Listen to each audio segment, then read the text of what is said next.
Bangkay at pagnas na ng matagpuan ang 49 anyos na lalaki sa isang bakanting lote malapit sa kanyang ipinatayong barong-barong sa Zone 1, Barangay San Vicente, Urdaneta City, Pangasinan.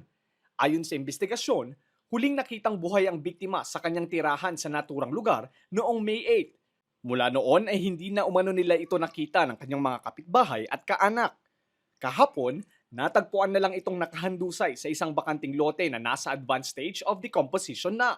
Ayon sa kanyang mga kapatid, siya ay huling at mga kamag-anak, siya ay huling nakita noong May 8 ng taong kasalukuyan, sir.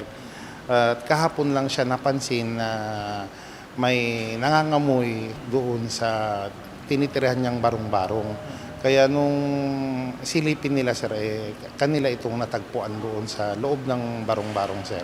According doon sa kapatid niya, sir, ay depressed, at namumuhay mag-isa.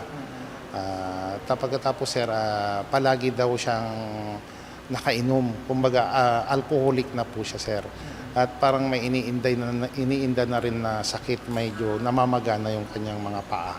Dagdag din ng pulisya na wala umano silang nakikitang indikasyon ng foul play sa insidente.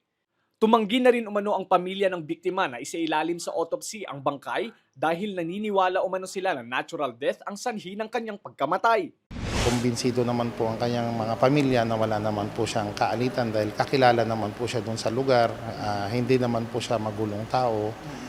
Yun nga lang, sir, hindi lang nila maawat sa pag-inom. Nung tumawag po tayo ng assistance ng ating SOCO team, na napatan naman po siya ng SOCO assistance, pero tumanggi po ang kanyang pamilya na ipa-autopsy na po ang kanyang mga labi.